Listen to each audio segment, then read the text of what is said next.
4, 3, 2. We're live. Welcome. First story. That would be mind-blowing. Trending stories are taking over. TSTO. Why does he get a bell for that? Next story. Everybody get down. According to the sounds, I'm not doing so hot today. TSTO. TSTO thing. TSTONG. TSTO. That's crazy. Story time. What is happening, people of the interwebs? It's Todd Frazier. It's Jake Frazier.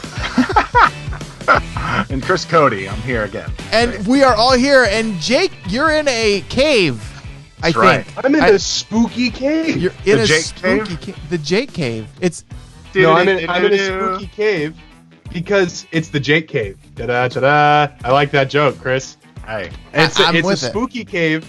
It's a spooky cave, and I'm living in it right now because I haven't gotten my stimulus check yet.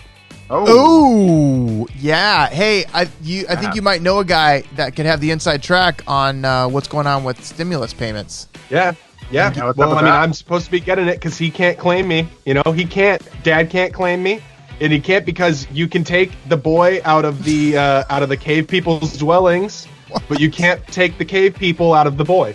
That's yeah. What? This is a stupendous start to an amazing trending stories taking over episode. Jake. Stalactitis. Okay, so hey everybody, we've been having an argument here since Jake has gone to his Jake cave, and we need you guys to weigh in. Are they stalactites or are they stalagmites? These ones are going down. They're both. Wait, no, you can't be Stalactites, both. I'm telling you. You can't be. Is it both? There's both in Yeah. this cave. I'm blocking the big. So There's yes, one okay. So there's both. right there. You can see here that there are stalactites and stalagmites, but which are which? Is stalactites up or stalagmites up? I don't know. We were discussing.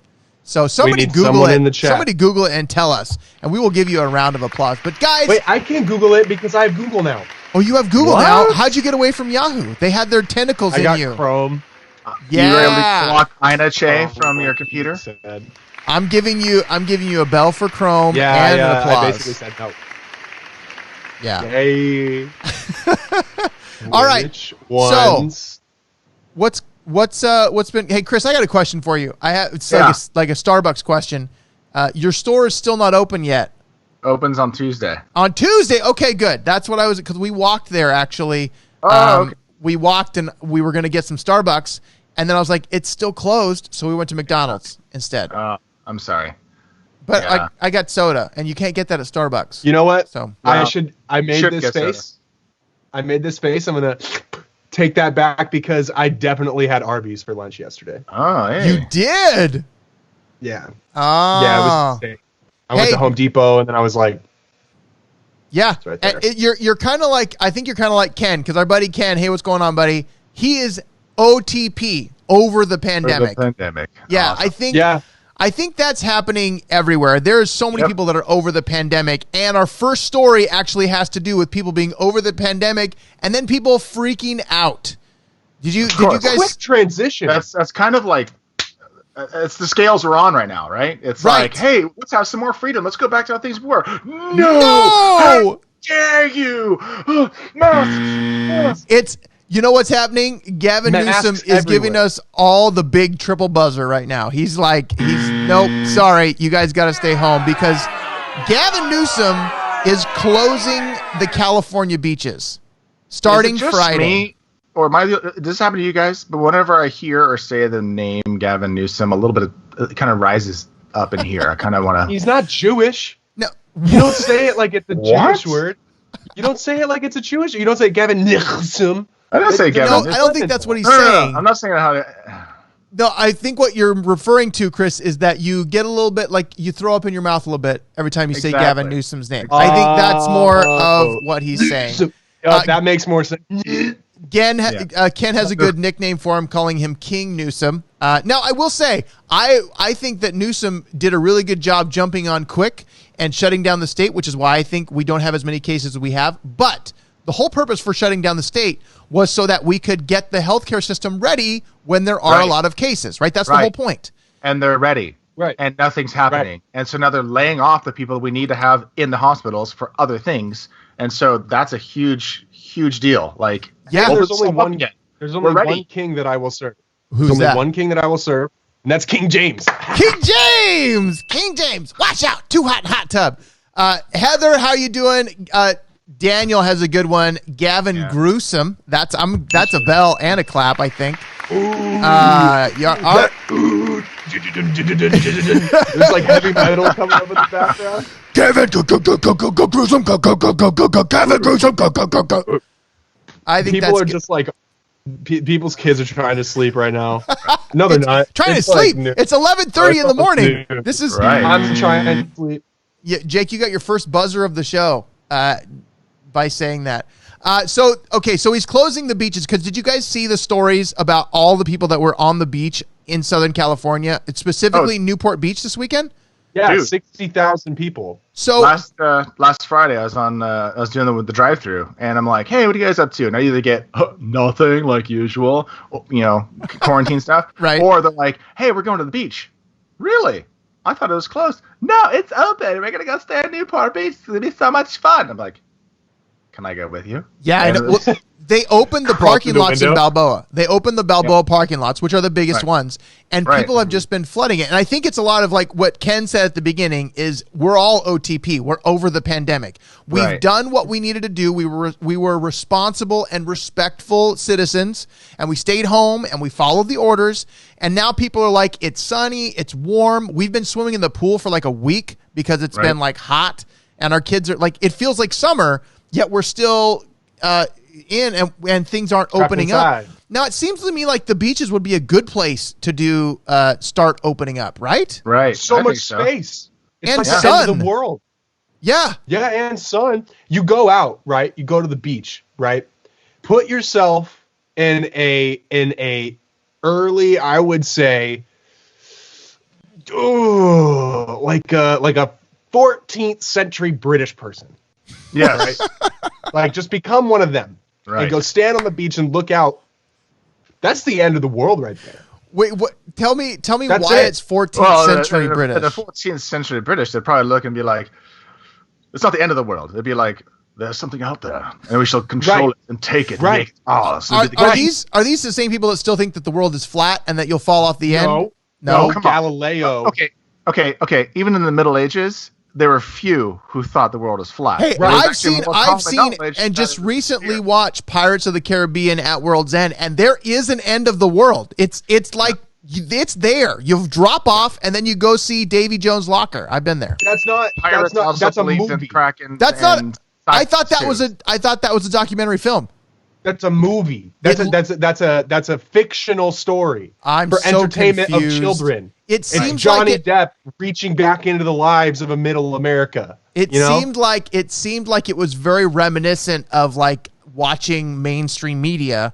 Like we're gonna get to the end of the ocean and gonna fall off into the coronavirus. I think that's what's gonna happen. All I'm saying is that if we have this 14th century mindset and we go out there, then we can get as far away from these people as we want to, because the end of the world is out that way. Right. Well, There's no fear. I don't think the beaches should be closed. I don't think parks should be closed. Well, and in fact, I think here's the deal though. I think at the beginning, especially when we didn't have all this information, it was the right call. okay, sure, yeah, right. Especially when we don't know how it's going to like make its way through our population fully, right? Now we kind of got an understanding on this thing. We're up to 50,000 deaths in the United States, which 60. sad. We're over 60. We're over 60 now. Yeah. Okay, well, that's a really sad number. Oh, we That's a should horrible number. go to the map. I need to pull the map up. But one thing that's death crazy in general is sad, but Right. I mean, there's so many deaths of different various kinds that happen every single year, every single day, and not that I'm happy about it, or whatever like that. But it's like we got to always weigh these things. If we didn't have the communication we have right now, let's go back to our 14th century selves. It would only be local. They might freak out a little bit because the sickness has arrived in their village or whatever. Then they move and go somewhere else and try to get away from it or whatever. We need to become nomadic again. Right. We need to become nomadic again. But here's the problem: buildings. Buildings are the problem because we have a tie. Buildings are the problem because we have a tie to something in a building, right? Sure. It's like it's either our home, and we've been like, oh, this is our home. It's this ain't a house. This is the home, you know. Or it's like this is my place of work. This is where I come to work every day, and I have coworkers, and I need to provide for my family. When really we can just take a covered wagon and ride out there with a couple of horses in tow and get out of here. Well, I feel like this is more like you're giving a referendum on why the church is a body of people and not a physical building. Like, I feel like that's what you're really getting at. Do you want to get into this conversation? I can. So here we go. If we look at what's going on, so there are 3,247,000 confirmed cases across the globe. Okay. U.S. is in the lead, which is not where we want to lead here, as 1,053,000. However, our testing. Yeah. A pandemic is like golf. Right. We have 6 million test results in the U.S. that we are leading in test by far. Like, you just look at all the testing that's going on. We're the only ones testing too. Well, I don't know that we're the only ones testing, but also our population is so much greater. We're at 330 million compared to all the rest. So now, if we would have started testing sooner. But the tests weren't available. The tests weren't available and they weren't accurate. I mean, we're going off of information that now we have data. Now we have information, right? Now we have stuff we didn't have 6 weeks ago when this all went down. But there was that like 1 month of stagnant time where everybody was caught on their heels in America. Kind of like, how do we go? And like that's honestly what's going to happen when something takes you by surprise. But I think a month for something like this is a little too long. Right. Well, but it was also because we didn't have enough data. We didn't have enough information. And now it takes steps forwards in that stagnant month to find that data. You know what I mean? Like, I feel like it took us a little bit to finally, like, I've been riding bikes a lot. You know how when you get to the top of a hill, you know? Yes. I've been riding bikes a lot. Yes, you have. So when you get to the top of a hill, right, you get up there and you're like, I really don't think I could do this anymore. And then you start to slow down and get to the point where you're hardly moving. But if you just put those, like, really painful, like, few turns onto your wheels, you get up there and you're like, that hill wasn't so bad in the long run. That's what I think we should have done. Yeah. Well, Ken says something in here that caught my eye. Figure this for every one person we know that has it. There are 5 more who don't. But then it says, and many deaths that are labeled corona are not. And that's actually true. There's been many things that people are like, oh, they died during this thing, therefore they're a corona death. But it's not. They died of other causes. So, for instance, the very first death reported in Texas was a man who was on hospice. He was already had a life-threatening illness. He was on hospice, which means the days are numbered. His hospice worker went to a rodeo, got corona, came back. The man was infected with coronavirus then, and then they called it a corona death. So, that, like, I'm not saying that rodeos are the problem, but when you get that close to a bull, I mean, you know. You got to grab it by the horns. So, but those are you're right. There is so much, like, they're asking, is it corona related? We don't know. There's so much around this. Now, did you see the video of the doctors? I didn't send it to you, but the video of the doctors from California that they did an hour-long live stream talking about the patients that they have actually treated and then looking at the actual numbers. Right. The data. Did you see that, Chris? Yeah. Yeah, and they took it down. YouTube took it off. Facebook took it off. So it's this whole thing. Like, these are doctors that are treating patients, and they're saying it doesn't align with the WHO. So therefore they're saying it's labeled as dangerous. How does that not align? In misinformation. Right. Holly tried to share it, and it didn't give any options to share it. It said, "Did you find this, to be a bad video or to be offensive?" Yeah. And then there's is it that or. Yeah. Because what? It doesn't match the narrative that you're trying to set up for this thing? Exactly. Yeah. So we're getting to a place I'm going to throw something. Don't throw. Just grab a stalactite or a stalactite. Well, okay. You get a bell for that. You actually hit a cymbal. That's pretty good. I did. Yeah, that's good. So they've closed they're closing the beaches starting Friday to keep us all in. Now, we're getting to the point where this is going to be a decision. And I think a lot of us are going to have to make that decision. Like but if Sweden. No, not even that big of a decision. The decision of, are we willing to go outside and potentially get reprimanded with some sort of legal action? That's the stuff that's getting crazy. The difference between us and Sweden right there is the reprimanding part. Exactly. Yeah. And I'm saying Sweden is just going and you want to go to a concert, go to a concert. It's your prerogative. But I don't think that at this point, there's going to be that conversation with our leadership, government-wise, that's going to say, "Hey, go ahead and make your decision." No, we have to decide. Are we going to risk it? Yeah, but that's the thing. I think everyone's starting to forget. It's like, oh yeah, we have the government officials, the administration who's trying to, relegate everything and try to make things work for the people. But when they stop working for the people and start oppressing the people, our whole government is based on the idea of we the people, by the people, for the people. By the people. Yeah, exactly. Isn't it great to be an American right now? Yeehaw! So free. Hey, and Michelle. Michelle makes a good point here, and this is one of the things that I've been talking about with people recently. She says people are just blindly following, locking away. Healthy people doesn't keep people safe. I think the thing that I'm finding that I get most frustrated with, and it seems to be growing exponentially, is there is a certain demographic, even though you may not like it, that are more susceptible to the bad part of COVID. And that's the elderly, that's the pre-existing conditions, including things like asthma, including smokers, including obesity. There are things that are lined up saying, hey, these people should be the people that are not allowed to come out. However, there is a politically correct society that says, well, we can't point out anybody, so we just have to lock everybody up. And I think that is where I'm starting to feel like, this is not a good thing.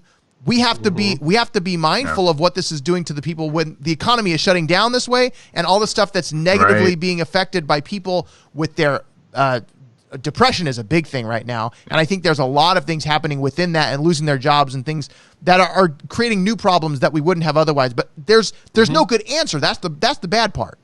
Right. Well, there's no sensitive answer. There are answers, but if we go that way, they could seem harsh. But when you're talking about the good of the country, you know what I mean, like for the people, as it were, then it's like we have to weigh it. Like, okay, well, we want to make sure we break the curve, or the spike, which I believe we did, and now it's like, okay, now we're going to a place where our economical threshold is really starting to hurt. And there's stimulus checks and all that kind of stuff, but it's like, but where's that money coming from? Exactly, that's the problem. I feel like what's happening, and if you want to talk about a different narrative, it's like, well, the crisis that births another crisis, which births another crisis, which makes us more dependent upon this government. Like you talk about the data that they're getting from all this. I think there's other data collected too. Like, how long will the people put up with us, telling them not to do things? Yeah. How long, how far can we go before the people actually feel like they're angry enough to march? In fact, until the people are OTP. Today, there's supposed to be a march tomorrow. To say, hey, reopen California. They're going to gather. They sent in their petition to permit to go and congregate, and they had a whole plan of how to do it so that they were keeping within restrictions, stuff like that, and they got denied. They're like, no, you're not allowed to. You're not allowed to gather because they're saying. Right, which is like our right to protest is in our First Amendment. Yeah, our right to a peaceful protest is in our First Amendment. But this is the other thing too. We're talking about how we don't have an answer, and that's totally true right now. Like I said, we were caught on our heels with this. We have no idea where we're going to go from here. We're just now starting to get an accurate idea of what's going on, like to be expected in something like this. But that will eventually lead to an answer. Like one of these days, we will have an answer, and I think it's going to be fairly soon. I'm trying to be optimistic in that light. I don't know if that's the case or not, but and so I'm not a prophet. Don't quote me, But like at the same time, there will be an answer, and this whole experience is going to give Americans a way to build on this and know how to deal with something like this in the meantime. However, we need to treat this the same way we've treated everything else in our country's history, and that's democratically.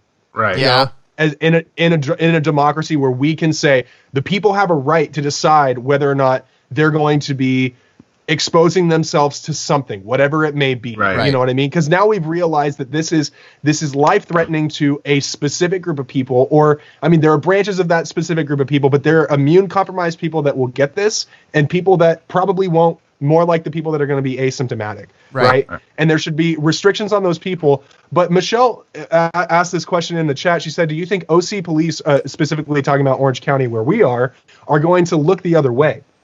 And that's really interesting because I've seen it happen. Yeah. I've seen OC police officers just turn a blind eye to certain things. And an example of it is actually a park. Yeah. Now, remember, we had the cops called on us. I talked about it here. Right. Where we were on top of a parking structure. Now, technically, we were trespassing, right? So it wasn't We were on top. If we were at a public, tomato. but if we were at a park, I wonder if they would have turned a blind eye. Right? I think. Well, that's okay. So I've been going to public parks the last couple of nights. Jake, right? you just broke up. Start again. You public parks. That's when I started. Oh, I've been going to public parks the last couple of nights. Okay. You know, and the cops have driven past us, and I've been with a couple of friends, and we've been sitting maybe 4 feet apart. Sorry. Yeah. But like, they don't do anything to us regardless. I think, yeah, it is a public place. Trespassing, a different story. But I'm talking about the fact that they're probably going to start they probably already have started turning a blind eye to things that don't have to do with the virus. Right. Right. So now they're focusing on this moral thing that's going on, and they have to stay in line with it because we already know that the police are on such a short leash now. Yeah. You know, like if they do anything wrong, it's down with cops, which is the worst thing you could possibly say. And Michelle But, says, Michelle makes a good point. She says she thinks it's dividing the country even more. And I 100%. I agree. 100%. No matter what side you're on, you're either, and I think that's the other problem is you have to be either or. Tammy was talking about, she had this picture of a Venn diagram where it's like part of it is stay home 100%. The other part is go out. The other part is help other people. And then she's like right in the middle, which I think a lot of us are. It's like, I'm in the middle. I want to do the right thing, but I still want my freedom and I want to be able to help people. So where's the right answer? And I think we've gotten to the point where a lot of us, I think, again, starting back, Ken, I think your comment was 100% accurate. OTP over the pandemic. And I think that's starting to happen. And they've closed the beaches starting Friday. I'm just really curious how long this is going to go before people are literally just revolting. Ken says he's going to be at a protest in Huntington Beach tomorrow. So I don't know what's going to happen with that. Ken, I'd love to hear how that Go for goes. you, man. Go for you. So, but take a video of it. Send it in. But here's the thing. So we've done this the last 2 weeks now about who's to blame. And what we're going to do this week is we're going to actually, on every story, we're going to blame somebody. So would you guys like to introduce who is to blame for this week's trending stories? We're going to talk about that. Let me show you the graphic right now. Here is who's to blame. We've got Kanye West, Megxit, which is Harry and Meghan, and they are probably to blame for a lot of things. And then lastly, Mr. Bean. I mean, absolutely. I don't know. You look at Mr. Bean's face, gorgeous man. He just looks guilty. He just looks like he's to blame. He really is. He does. Look at that guy. His wee beady eyes, almost like Colonel Sanders. All right, is this so a good Mr. Bean face. That's pretty good. Your eyes need to be popping out of your head more. Better. All right. Okay. No, that's creepy. No, stop. Okay. So in my cave, in this first story, Gavin Newsom is closing the beaches. So, but the real question is, who's actually behind telling Newsom to close the beaches? Is it Kanye? Is it Megxit? Or is it Mr. Bean? Jake, let's start with you. It's Megxit. It's Megxit. Why is it Megxit? It's Megxit because they got out, so nobody else can. Ooh, I like it. That's right. They're like, hey, we're out of here. We're not going to go to the beach, so you just need to close the rest of the beaches. I think that's valid. Chris, how about you? Who's to blame? I was gonna go with Megxit as well because since they I don't know if they actually got back into the royal at all, but they're still away from that. They're trying to get their own kind of influential spot, and so they're going to try and take over California. They're going to try and take over California and New York, and then eventually, have this like British arm of control over our. Dude, they step foot in California, they get a TV deal. I think that's probably true. But you guys, don't they already have the Netflix thing in the works? They did, and I don't know if it's continuing or not. Tiffany, hello. So glad you're here. But I think, Chris, you both have valid points here, but I unfortunately think that you're wrong. Because I think it's Kanye's fault. And you know why I blame Kanye? I blame Kanye because he's got all that land in Montana and he's trying to populate it to start he's trying to start a cult, Jake, I think. And so he's saying, shut down the beaches. I got open space in Montana. Conyolt. Wait. He could actually have like a commune, but it could be like a commune. Commune. I like that. So, yeah, I think I don't think Kanye is actually starting a cult, but he does have a bunch of land in Montana, and he bought it, and he's like, hey, or maybe it's Wyoming. I don't know. It's the middle of the country where there's a lot of space. He's been doing those Sunday services. I know. I don't know how I feel about that. Have you watched any of them? Pastor now? No, he's not a pastor. So one of the guys in our band went to a Sunday service. and Oh. got to like check it out, which is like it's really cool because it's like this invite only thing. Like you can only go if you're invited. Right? Who did he steal the Which invite is like, from? I don't know. Somebody he like plays with invited Yeah. him, but it's just crazy to me because like a Sunday service is invite only Yeah. Well, there's Like, only so much how is space. that? It's only so much space for the Holy Spirit.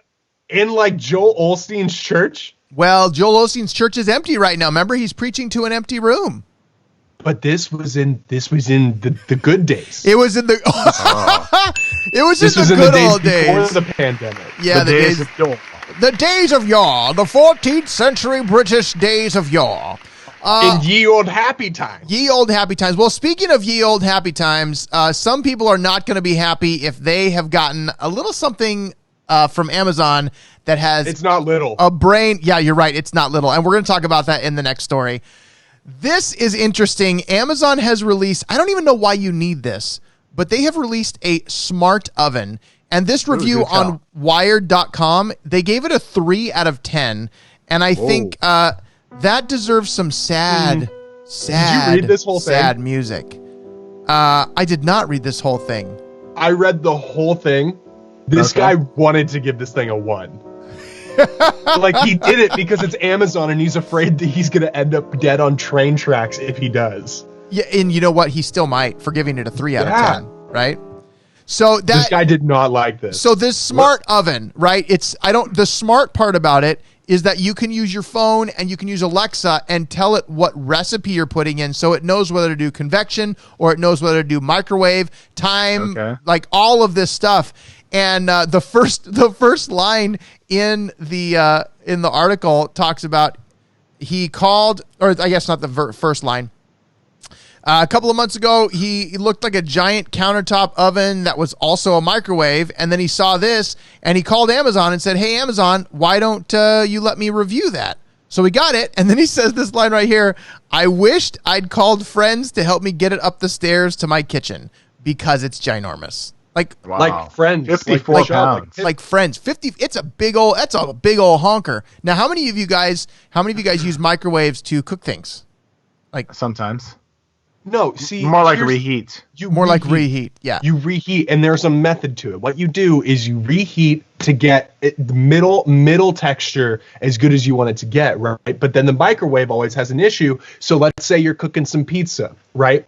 30 seconds in the mic, get it good to go. 15 seconds, crust down in a pan on the stove. Or toaster oven. Crisp it up. Right? Right. I agree with you. I do not like the microwave pizza because it gets rubbery on the crust, and I like my crust. Right. I like my crust to stay strong. Right. A little bit of crisp, like still very very awesome in the It inside. should be a yep. delicious breadstick by the time you get Yeah. to it. It's like Oh, you're yes. reward for Wait. getting to this end of the slice of pizza. Are we eating pizza after this? I can't that remember. sounds great. No. Round table? Oh, yeah. I'm they're pretty sure they're closed. closed. Yeah. that's close for No, sure. no, For that. there's one open, but you have to go in and Yeah, but take you it can't out. do the buffet, Chris. Can't do the and if lunch you buffet. can't do the buffet, why go to round table? That's what I True. say. True. I So- go to Shakey's. So this begs the question: do we need smart everything? I don't.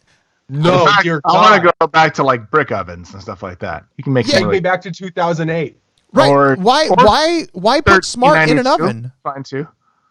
You don't need smart in an oven, Tom. No, it's a very dumb thing. Just have a dumb oven, have a dumb microwave. Yeah. Just Yeah, have they it had push a the thing button. in a building. They had a thing in a building we don't use anymore called a dumb waiter, and maybe we need to go back to it because that is an actual thing that you can use in a kitchen. You can't use a robot that's gonna be like, how much does your chicken weigh?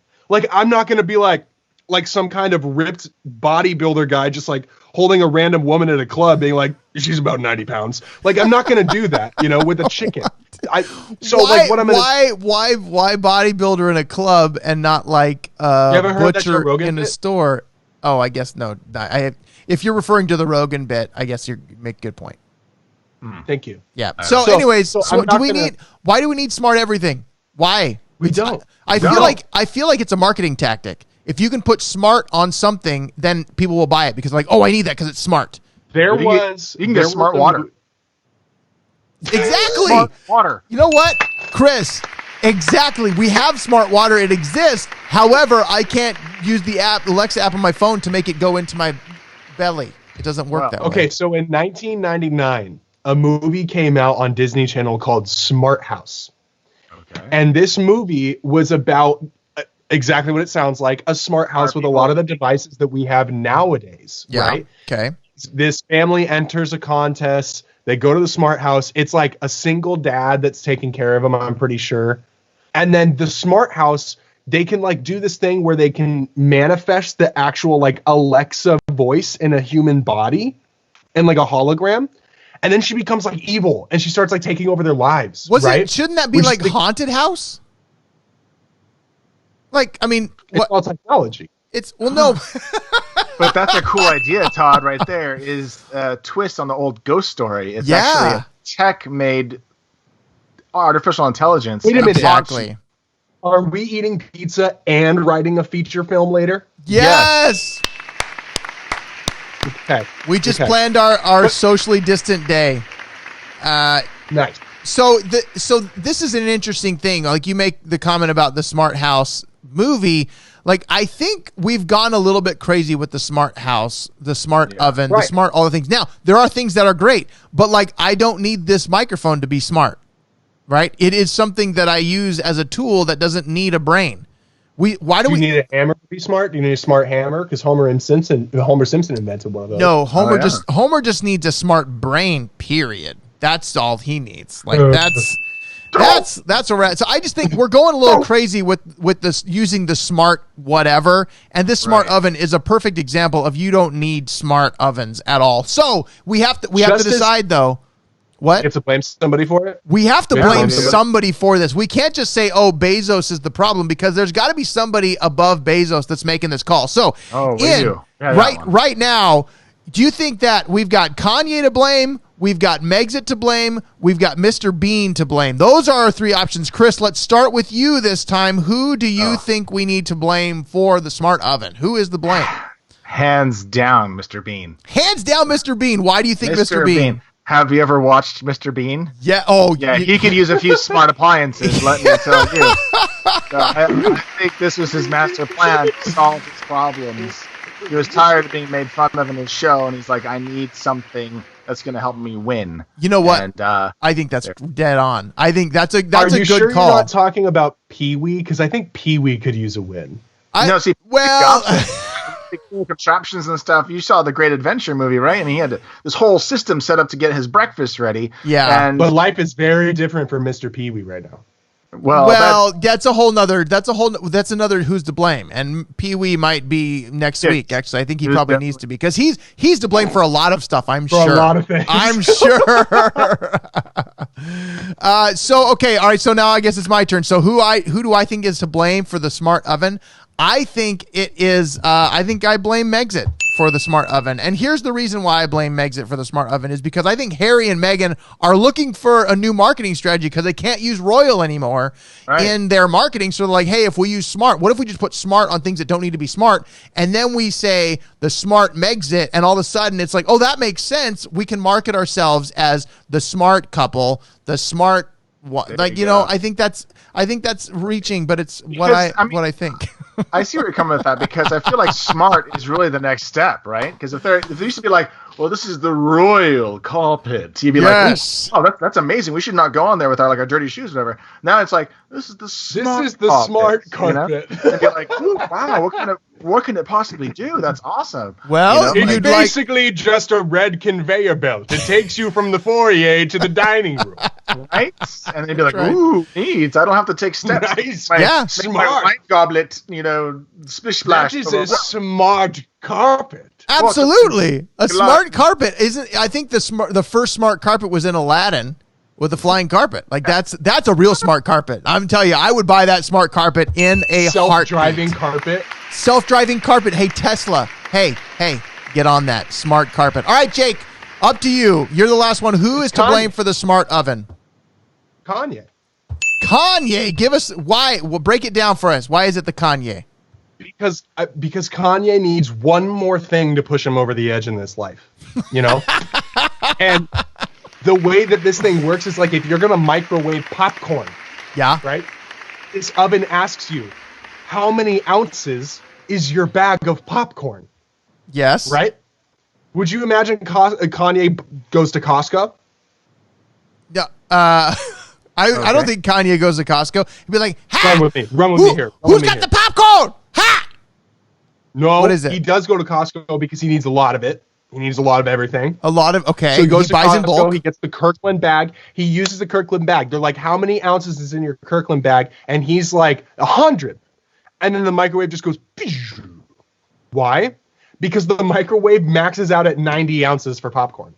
Oh, like he breaks it. It's just stupid stuff. Like, you have to know exactly what, like, you ask, it's supposed to tell you recipes. So you have to be smart to use the smart oven, which is impossible for the majority of the population. Well, maybe we were reading it all wrong. Maybe it's supposed to make you smart. Because it's like, unless I learn something. Because you have to study to make sure that it's just a horrible idea. Amazon, what were you thinking? Get rid of this smart oven. You literally ask it. You're supposed to ask it for recipes, right? Okay. And the dude says that he was making a chicken. Yeah. He was going to roast a chicken in a microwave. Who does that? What are you doing? I don't know. Psychopaths. No, that should be he decides. So yeah, exactly. So he goes, I'm going to ask it, Alexa, give me a recipe for a roasted chicken. It's like, there are 55 ingredients in this recipe to put in a microwave. Wow. That's overkill. That's called overkill. You make bacon in this microwave? No. It's like 45 minutes to make bacon. No, put it in a pan, turn it on, cook it up, and you're bacon. Like 5 minutes. That's this it. This thing is just flashy. It's a waste. Like, it's just one of the things you want in your house when it's a you marketing. Have a sommelier. Yes. In your house, and you have a smart oven. That's understandable. But if you don't have a sommelier on staff in your home, true, you don't need a smart oven. Yeah, that's true. I think that's a good point. It's a marketing thing. I think Amazon has lost they've lost their touch with the American public. However, there is a social media platform that is crushing right now, but I think it's kind of like, well, let's talk about that in the next story. Right. So, you guys, Twitter is crushing. Surprise, surprise, we're all on lockdown and social media is going nuts. Twitter reports record quarterly user growth, adds 14 million users in Q1 of 2020. Now, you guys, I don't understand why this is a surprise. Why is this even a story? Twitter grew because people are sitting at home like, what should I do? Oh, you should get on Twitter. Duh. Like, I mean, yeah, it's weird because that's one of the things that, like, I don't go on. You know, a lot of people in my generation go, we don't go on Twitter anymore. You know, it's so like 2000 late. But the fact of the matter is, come on, you don't say that. You don't say 2000 late. What? Oh! You got a DJ horn for that. It might just be like a stalactite. Yes. Hanging from the ceiling, because I looked it up and that's what they are. They're right. The ones that hang from the ceiling. I told you, because they hold tight to the ceiling. Yeah, you know what? Right. Hey, we still haven't got a comment from our people. Hey, if you're watching and you know the difference between a stalactite and a stalagmite, we are in disagreement here. What is it? I looked it up. It's stalactite is on the ceiling. That's what I still don't agree. I still don't agree. I want to hear from the chat. Yes.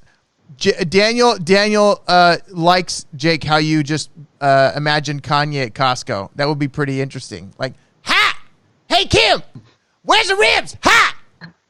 Where's the Kirkland vodka, girl? Ha! that makes me think of Kevin Hart more so than Kanye. Hey, Kanye! Hey, Kanye, I got the ribs back here! Ha! I got you, Kevin! Both of them together. Oh, both man. Of them together at Costco. Can you imagine? I would go and watch. Wait, that should be a show. Like, hey, Kevin Hart and Kanye West, you guys need to do a show that you go shopping at Costco and any big I don't think they like each other. That would be even better, dude. We need to call them. We should get them on Guys Grocery Games. Guys Grocery Game. Oh no, that's not fun. We just want them to randomly walk through Costco and talk about it. I think that'd be pretty impressive. So it's like comedians in cars getting coffee, but it's like Kanye and Costco getting Kanye and Costco. Kanye and Kanye and Costco getting cognac. Getting cognac. Cognac. There you go. No, Kanye and Costco buying Kirkland. Oh, boom! There it is. Hey, Costco, you can use that, but you have to hire us to run the show. That's the deal. So back to Twitter, guys. Not a surprise that Twitter's growing. But here's the question that I have is, will Twitter keep its momentum after this is over? Because this is obviously not going forever. This is temporary. We are not here forever. What are we doing right now? No. What are we doing right now? We're complaining. And what is Twitter built for? Twitter is built for communicating with people that are on Twitter. Quit kidding yourself.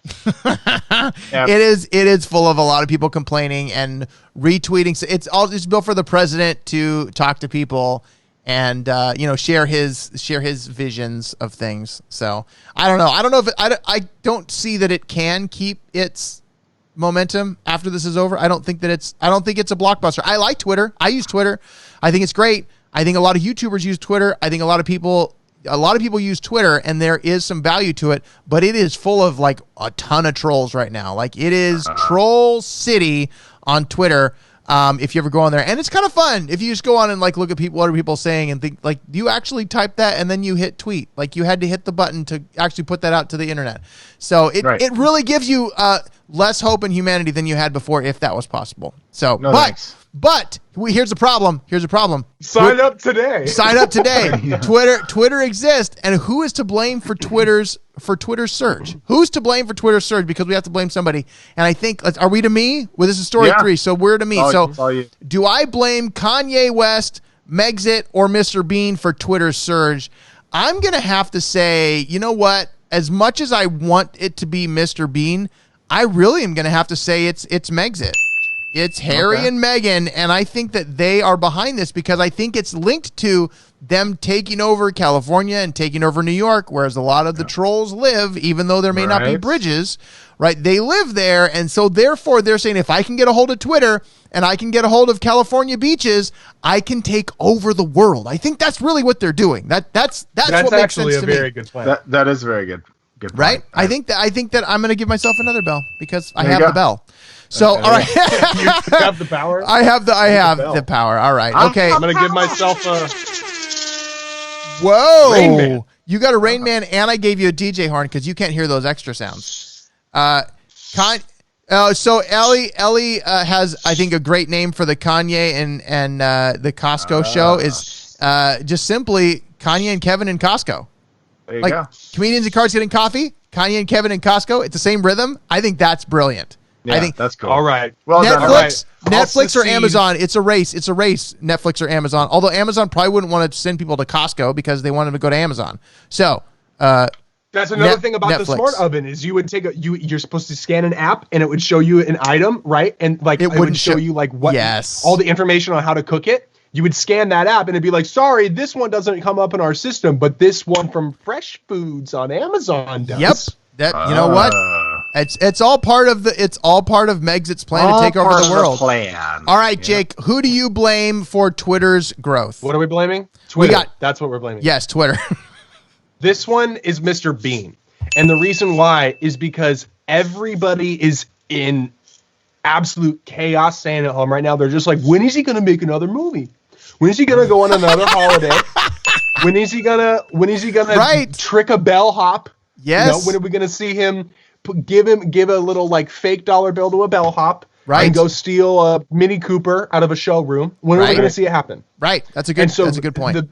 Everybody's going nuts on social media about it, and the people that felt like they were out of the loop wanted to be a part of the conversation that everybody needs to be a part of right now, because everybody knows that is the most important issue right now, is the fact that Mr. Bean does not have a new movie. Yeah, I think that there is a lot to be said for the pandemic that is going to happen from people clamoring for the next Mr. Bean movie, Jake. I think that you get another bell for that, because that's sure what is on everybody's mind. All right, Chris, who is to blame for Twitter's surge? Kanye, Megxit, or Mr. Bean? I think I'm going to go with you with the Megxit, but it's kind of in a way, it kind of blames Mr. Bean as well, because so you're going continental blame. Yeah, because this is what's going on, right? They left, they're no longer royals, so they have to, like they talked about before, but they have to use a platform like Twitter to get their messages out. So they can dominate that, get a lot of people on there, even utilizing the trolls to kind of troll different things that they're not, they're trying to, control the trolls, control the world. Control the trolls, control the world. I think that is absolutely right. And because print that on a shirt. Right. Rule the trolls, rule the world. Bean is British, but yet he's also Johnny English, so he can go toe to toe in different places. That is true. I think they're using his espionage capabilities and his likable featers to kind of, again, just kind of make their move into this end of the world, and try to control. I think what I think the Johnny English angle on Mr. Bean connected to the Royals, they might be a team. Like everything that's Megxit may be Mr. Bean, and everything that's Mr. Bean may actually be Megxit as well. Maybe. Mind blown. I wish I had an explosion sound because we could do that. We need an explosion sound. All right. So I think that we have established that it is definitely a British problem that Twitter is, taking. It's having a surge. And I think the problem with Twitter that all of us agree is the Twitter trolls are everywhere. But there's another kind of troll that is causing problems, and it has to do with the box office. And we're going to talk about it in the next story. Yes. So, in this story, there's some trolls. You guys know about the trolls? Have you not the trolls under the bridge, but we saw trolls? The first one. Yeah. So the Trolls movies with Justin Timberlake and friends. So Regal is. Did you? I didn't see. You know what? I saw parts of Trolls, the first one. I did not watch the whole thing. You didn't see it in the movie theater?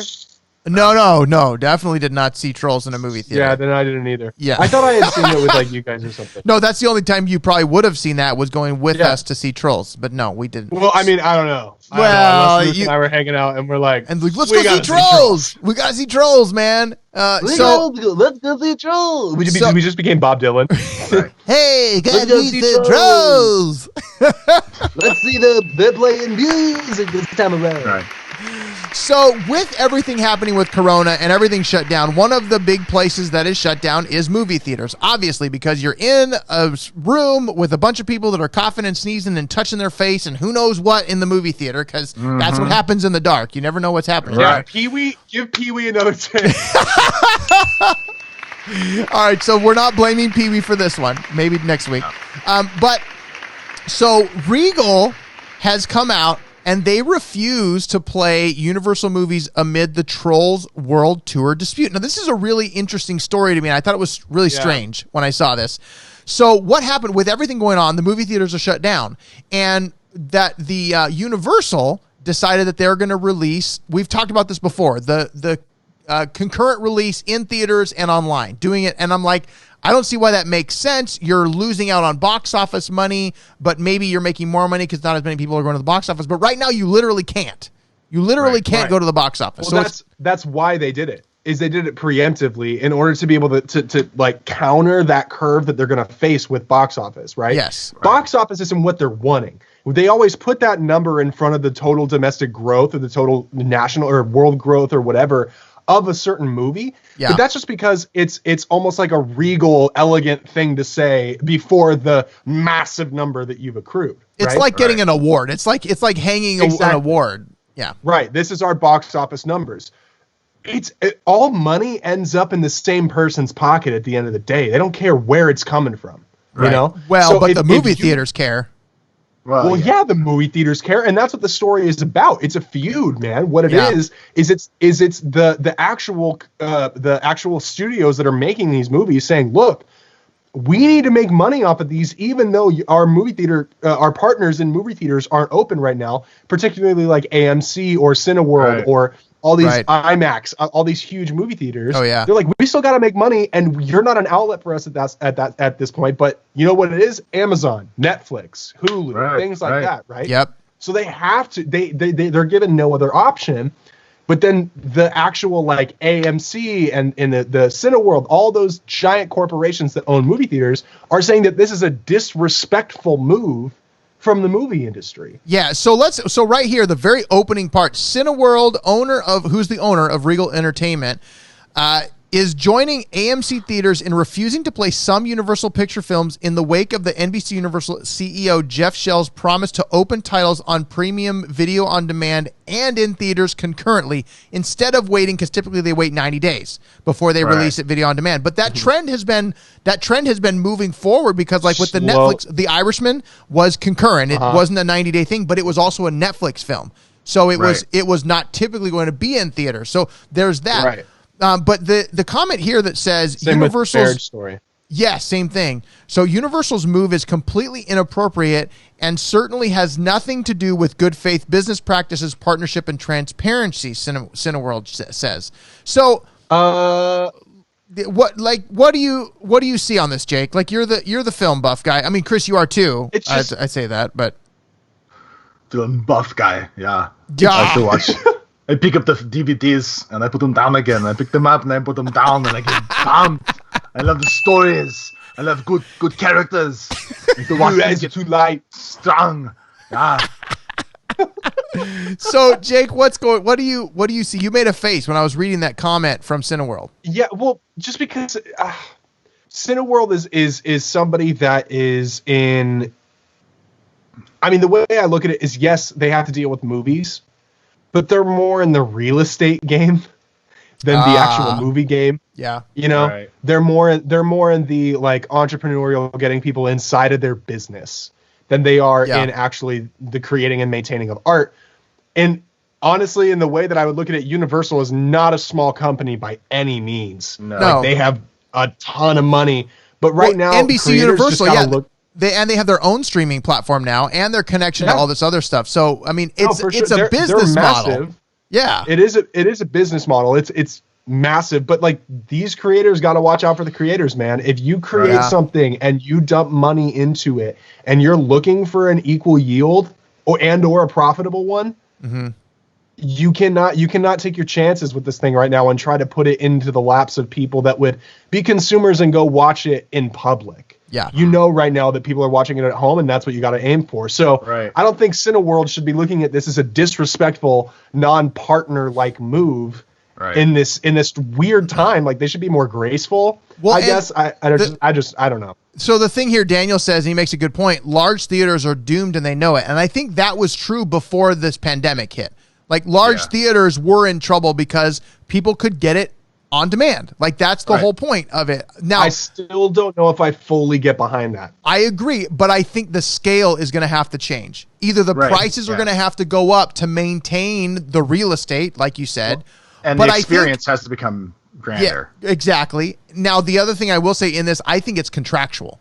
I think there's a contractual thing where NBC Universal maybe jumped the gun because they have a contract with Cineworld and AMC that says we won't do it before the 90 days, but they're in a situation where they're going ahead and just pulling the trigger. So I think there's probably a contractual thing, but the one thing that I think is really makes sense. Yeah, but the one thing I think is really weird about this, and from a business standpoint, if I just put on my business hat for Cineworld and I'm like, you're taking a stand that seems very political on something that business-wise you're going to lose out on a lot. Because right here it says if AMC and Cineworld follow through with this, they will potentially forego showing a number of potential Universal hits, such as F9, the latest Fast and Furious, due out April 2nd, 2021. Minions, Rise of Gru, opening July 2nd. That's going to be a huge one. Right. Sing 2, so they're doing a second Sing at December 22nd.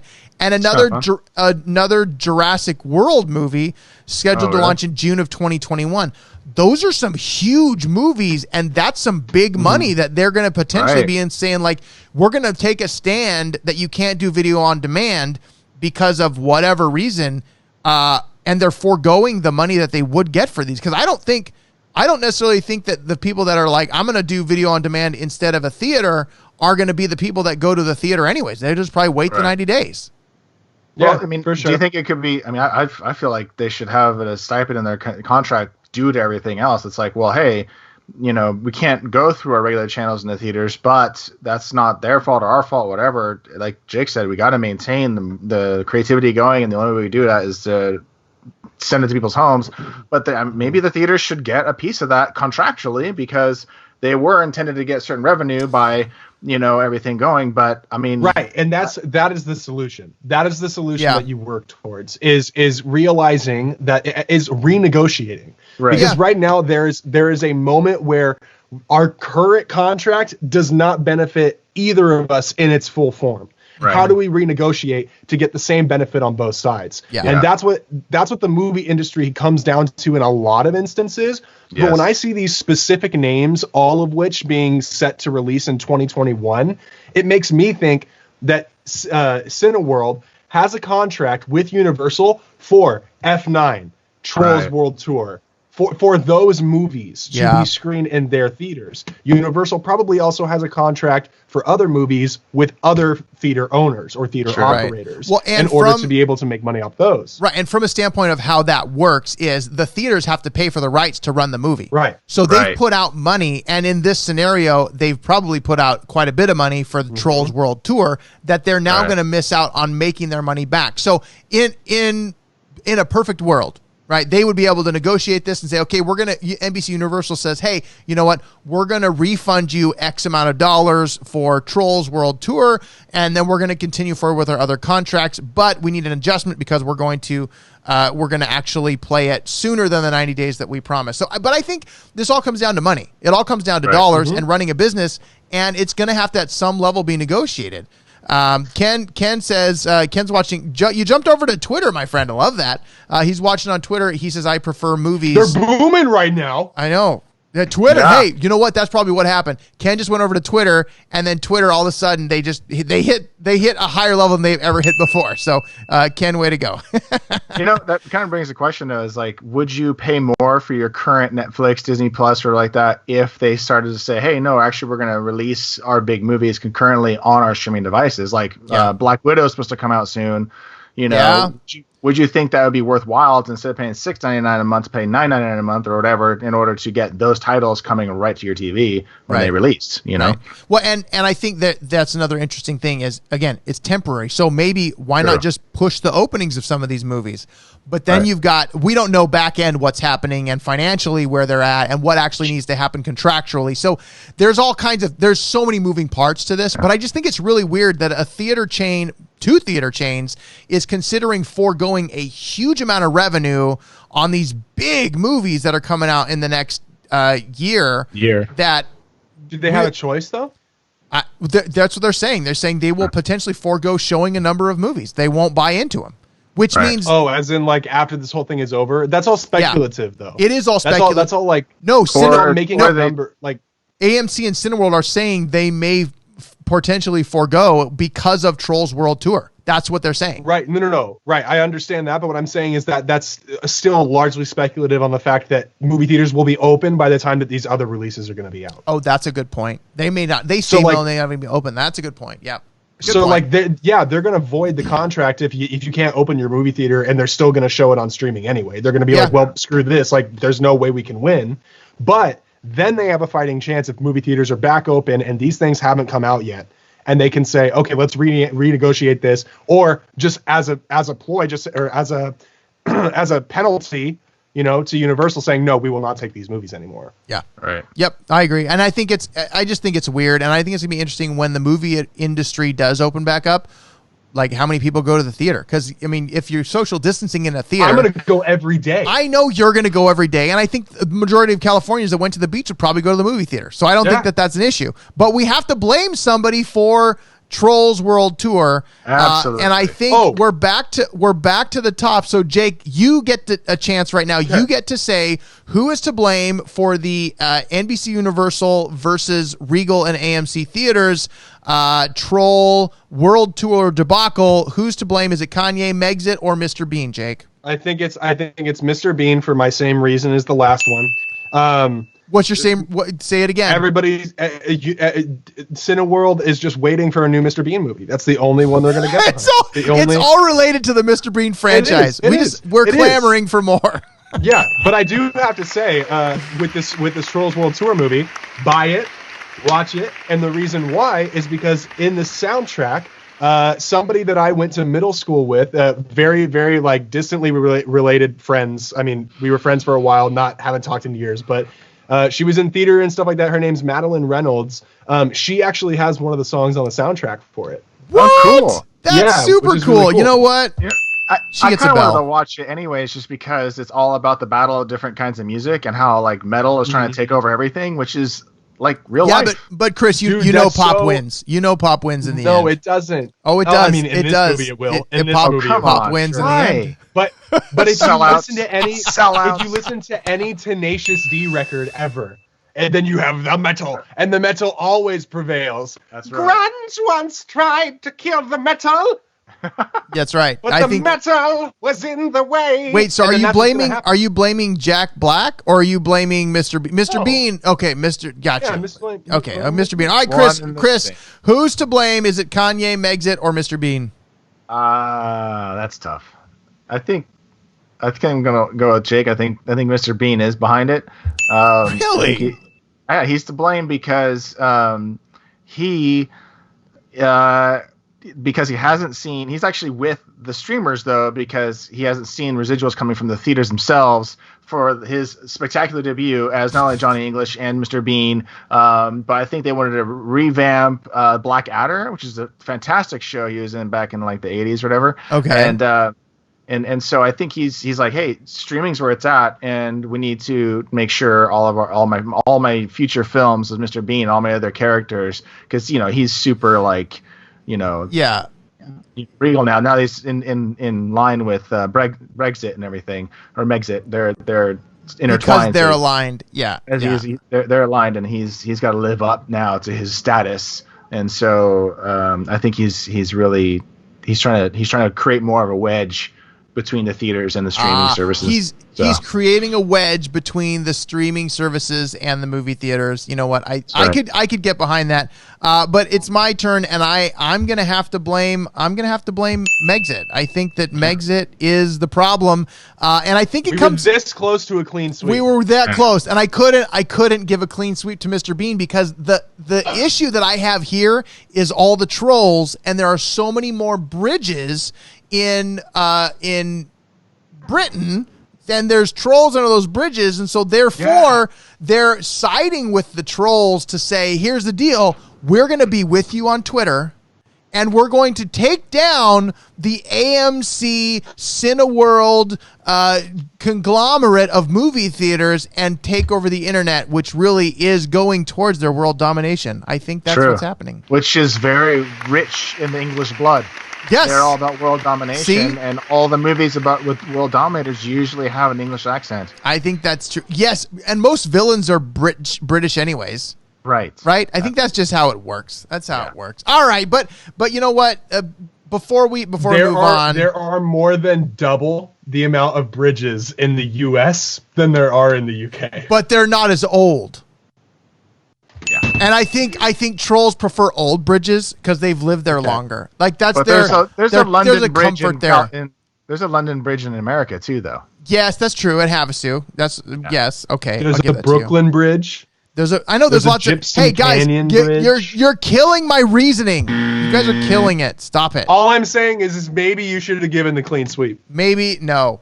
I refuse. But in the next story, somebody is refusing to actually embrace their original brainchild, and that's going to be really interesting. If you're a Pandora person like I am, you might be interested in this next story. So it turns out that the guy that created Pandora is now like anti-Pandora, which is really weird. So here we go. So, Sounds like he opened up Pandora's box. oh, there it is. There it is. We knew it was coming. Whoa. All right, so here, Pandora broke my heart. Tim Westergren, digital radio pioneer, returns to break the music industrial complex. So if you didn't know, Tim Westergren, which I didn't know until I read this article, created Pandora music streaming service. And Pandora was originally created to help the unknown creators, the unknown music people, and get out there. But it has now turned into a pop music sensation because pop music always wins in the end, guys. Can you answer me that question, though? How in the world was Pandora supposed to help the little guy? Because it was all built off of royalty-free music, I think, in the beginning. Like, it was all, it wasn't mainstream guys. music. It Yeah. wasn't the big guys. It started with like the homegrown, that whole world. And it was like the real answer to this whole digital music thing after the iTunes and Napster and all that stuff. Napster thing. Yeah.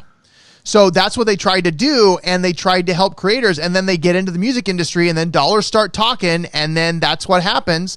But the way that it's gone down, Tim Westergren now has started a new service called Sessions, and it is free to join, I believe.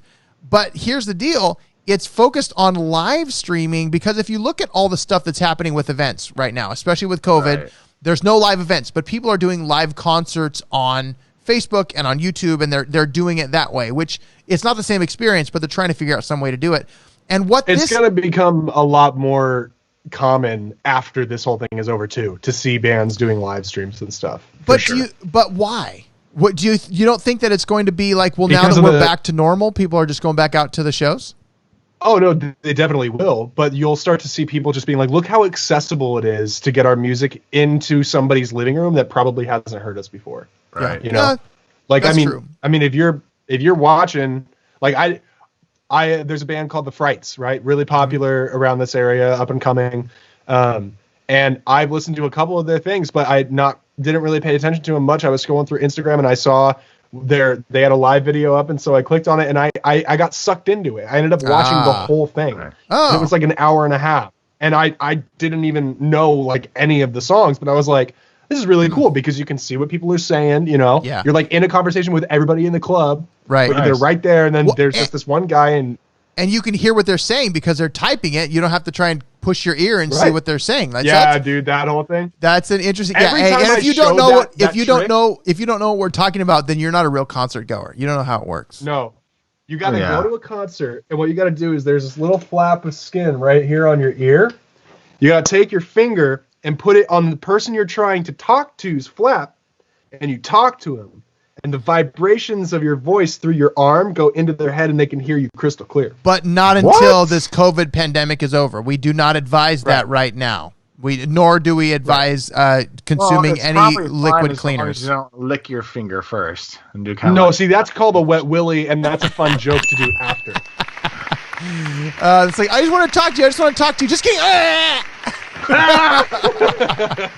So right here. So here's the statement. We see from that belly Westergren. button. He's got a right fuzzy navel, doesn't he? Yeah, so guys, let's focus on Pandora and how they're ruining the music industry. Right. So the big piece of unfinished business for me at Pandora was, ironically, the artist. When I founded Pandora, the purpose of it was to build a discovery engine for lesser known musicians. I wouldn't say we lost our way, but we got sucked into the music industrial complex vortex. And now he started a new venture called Sessions. It is a global, that is worldwide, guys, global live streaming platform for artists where audiences can leave tips in the form of virtual gifts, shout out requests, and more. So this is basically like Patreon for music only. Dude, that's cool. And it's similar like to pay by your Bandcamp or any of the other services, right? Right? What would be different? Yeah, but it's also a lot like what we're using right now. Yeah, that's true. You can tip in Skype. That's true. And you can tip in in Facebook. Yeah. TSTO is now accepting tips. Just in case. Well, and so I also read about a guy I follow, Dave Rubens. He's a political commentary guy. He has a platform called locals.com, and it is created as a kind of like a free speech Patreon, because Patreon is connected to YouTube and all of this, the mumbo jumbo suppression of speech, removing of videos because it doesn't align with whatever they think you need to align with. And so that may be a place that we actually go with TSTO to be able to put the show there, where if we haven't gotten to the place where we're big enough where they care about us yet, but they will. Now it's coming. But there is a lot of those things that are popping up, and I am curious, something like this with the music industry, like where does this put us as far as social connection goes with the next level of, if they start, like, because they're doing so much they're curating of what is allowed to be on the platform. It's more of a platform rather than a public square kind of deal, like where they're just deciding who's doing what, and there's going to be something else that comes up. I'm curious if this is going to do that for the music industry, because Facebook and YouTube are going to start shutting stuff down, but the problem is there's so many eyes on Facebook and YouTube and Instagram and Twitter. Like, that's where everybody is, right? That's a problem. And this has to do with your ears. You know, this isn't an eye thing anymore. It's, yeah, you could see the cool video, you could watch the live session, you could get hooked in like I did with that Frights thing. But at the end of the day, where are you going to listen to your music? Where you've been listening to your music for the last 5 years. Yeah. You know what I mean? Like, if you are in a groove of, this is where I get my music, this is where I get my podcast. For me, it's Spotify. For a lot of people, it's Apple Music. You know, Spotify. You are going to stick with that. Right. You know, and that's not going to all of a sudden change overnight. Even if you do have a heart of gold and you want to support every local artist or up and coming artist that you want to, there's a convenience that has come with these big dogs that have taken over, and they have taken over for that reason. Yeah. They've taken over because of the fact that they're user-friendly interfaces. They have everything you want and or need on it. Yeah. And they put it all in your lap at the same time, so you don't have to go anywhere else. Right. Like, you have no other choice than to use that platform. Well, and I think that's why you make a good point, though, with all the people that are on Spotify and Apple Music. At what point do they add a live streaming option? Like, that's the thing. Oh, they will. That's the thing that I'm wondering when that comes into place, or does Sessions get bought, which then kills his whole dream of getting the up and coming artist traction. However, when you connect it with how many eyes and ears, in this case, that are on a specific platform, you have more exposure potential, as opposed to the smaller pond that's going to be looking specifically at someone like Sessions. So I don't know. I think it's interesting to the music industry is disgusting. I will say that much, just because of the fact that they want to choke the life out of anybody that they do have their hands on that's making them money, and anybody that they don't have their hands on that poses as a threat to their making money. Well, it comes down to the dollar always. Everything comes down to the dollar, which is why it's so hard to strive. Luckily, there are communities of people, especially like in the world that Eric's Bike Repair is in, that support that kind of music, which, I mean, that's the only reason that we're able to play a show and make any money from that show. Right. But regardless of that, I mean, chances of us getting signed to a major label. Yeah, but would you even want it at this point with the way the music industry is? Well, that's the thing, is you have to be able to know the right places to go. There are labels that take excellent care of their artists, right? Yeah. At the same time, getting recognized by one of those labels, very difficult. Yeah. Very difficult. And the reason why is because they do have higher ups telling them what to do. So do you think something like Sessions would help artists get recognized by those kind of labels? Because they may go looking now at a place like this. A lot of those labels do a lot of work on their own. A lot of times they're contracted to take somebody that a higher up label has taken. Like, let's say there's a small subsect label, right, that's like Hopeless. I don't actually know if Hopeless is in any affiliation with Atlantic Records, so just take what I'm saying at a grain of salt. Okay. But let's say Hopeless Records, which is an alternative rock label, it has something to do with Atlantic or anything like that. And Atlantic tells them, you can sign 3 new artists, but one of those 3 new artists has to be this artist that we've brought on. Yeah. Right. Then there's a contractual obligation to do that. Atlantic has the power over Hopeless, so that person's going to be getting more promotion.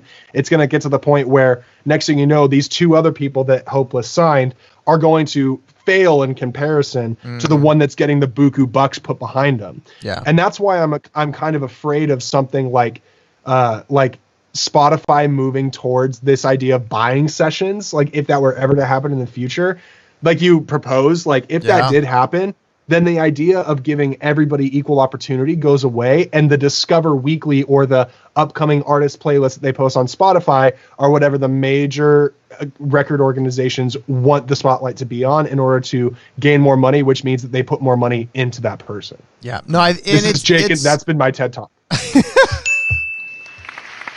I think, again, everything always seems to come down to money. We're a capitalist society. We're all looking at how we can grow whatever it is to the next level to be able to provide in whatever status that we want. And I think ultimately this probably will go that way at some point. I think it's cool that he's like figuring out something that's new that goes back to what his original purpose was. Whether it actually works or not, who knows? But what I do know is that somebody's got to be to blame for this, because this guy didn't come up with his idea all on his own. So this is the final story and the final who's to blame for this episode. We have to decide: is it Kanye's fault? Is it Megxit's fault? Is it Mr. Bean's fault that this guy has created a new live streaming music service? We are starting with, I think we're with, are we to you, Chris? Are we to you on this Chris, first? Yeah. Okay, Chris. Sure. You get to start because you're the music aficionado. So, Yes. so we're going to bring right. it to you here. Who do you blame for sorry, Westergren starting? Who do you blame for Westergren starting the new music streaming service Sessions? This has Mr. Bean written all over it. I think for the longest time, he's been trying to get into the music scene. Ever since Mr. Bean Goes to Church, where he fell asleep during this, stuff like that. Yes. I think he has a moral, just disparity. He's like, I can't believe I did that. What I need to do now is let my voice out and sing. And he hasn't been able to go on, Britain's Got Talent or whatever like that. For some reason, they keep blocking calls. And so he's like, he doesn't speak. This is the perfect. He sings.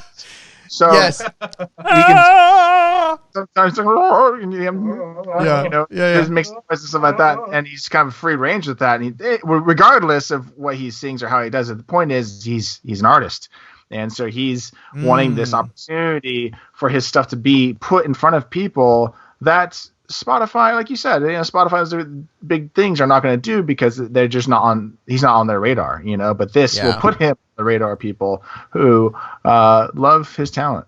I think Chris, I think that's a valid argument. I think you're dead wrong though, because I think that this has Kanye written all over it. I mean, I feel like that might be the easy answer, but here's the deal. Kanye is all about dominating that music creative industry, and I really think that Kanye has got an eye for the small guy and is going to be like, I'm going to bring you in. Ha! We're going to do some music in Sessions. Ha! I think he's talking to Westergren, and he's like, you know what? We're going to do this thing, and it's going to be great, and we're going to bring it to my ranch, and it's going to be part of my my thing. Right. And we're going to go to Costco, and we're going to talk all about it, and It's a Kanye for sure, and I think you're right, but I think the original idea, the brainchild, is still Mr. Bean, because Mr. Bean ran into Kanye at Costco and did his little shtick, whatever, and he was just kind of like Sessions, whatever, and he's like, okay. It was an accidental. We're gonna bring it all the way around. The only reason that Mr. Bean was in that Costco is because he hitched a ride with Harry and Meghan when they left the British Isles to come out here to seek a new life, new love, new liberties. Seek a fortune away from the royals. You know what? Mind blown, Jake. I think you take the win for that one for sure. But you know what, guys? We got through all the stories. We got through all the trending. We got through all the trending stories. Everything has been discussed. We have told you who's to blame for all of it, because you have to blame somebody these days. It can't just happen. Right. Things don't just happen. It's always somebody's fault. There has to be always a reason. Well, no. Everybody everybody has to win. Remember, Jake? That's the rule. No. Not on this show. Not on this show.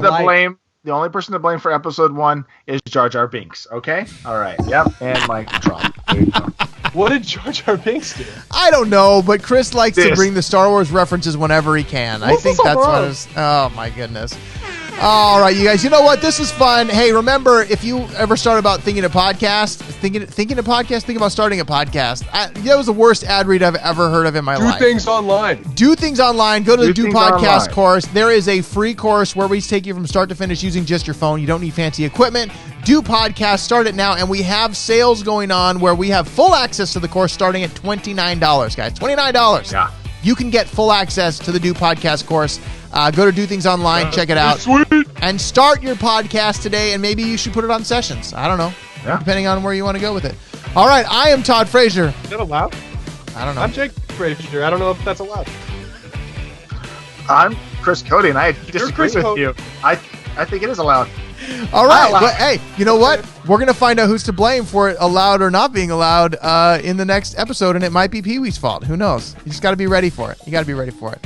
All right, guys. Until next Thursday. All I'm saying is it's a good thing my internet is crashing now. That's right. It made it the whole time. Hey, but make sure you're checking out the audio. We are breaking all this up into bite-sized TSTO bites on TSTOshow.com. Check out the audio on iTunes, on Spotify, on Stitcher, on Anchor, on iHeart. Guys, we're on iHeartRadio. You can go to iHeartRadio, search TSTO Show.